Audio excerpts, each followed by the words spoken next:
Nature is reclaiming some areas in our cities, and it also making a comeback in another environment where you absolutely wouldn't expect it to: military training grounds. These large secluded areas are used to practice military maneuvers and explode hand grenades. In Germany, for instance, many rare species have found refuge on army training grounds. Birds, wild cards, wolves, all sorts of plants and insects are more or less left to their own devices.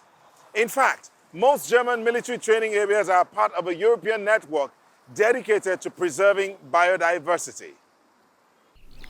Constant tank movements and artillery exercises make nature conservation at this army training ground a complicated affair.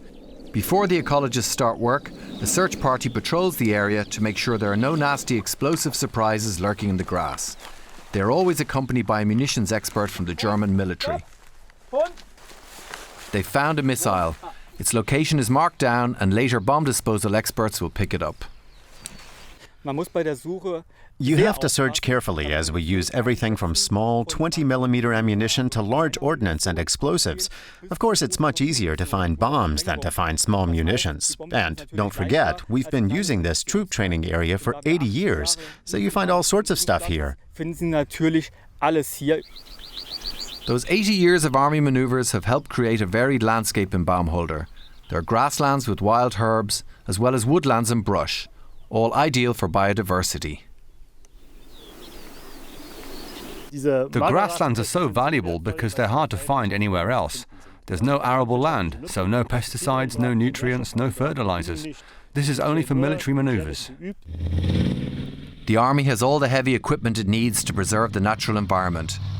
This armoured vehicle is used to take care of open spaces to make sure they don't get overgrown.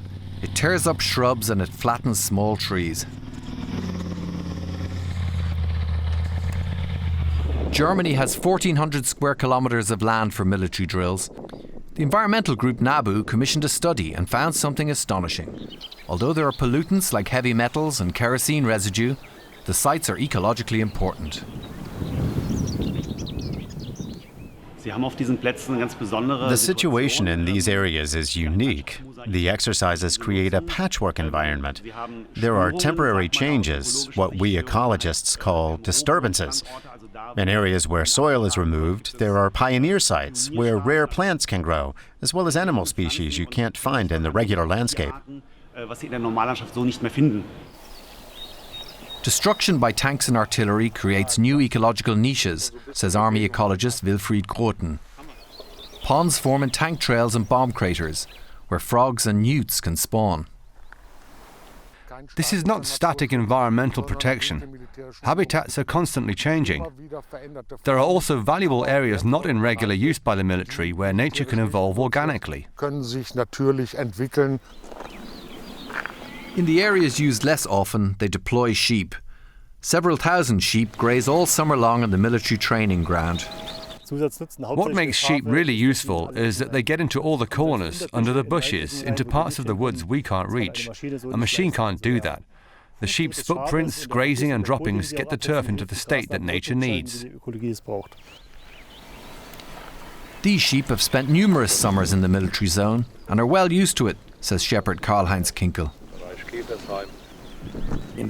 Generally, whenever they're shooting, even heavy fire, you'd be amazed how fast they adapt. If they do get frightened, they huddle together.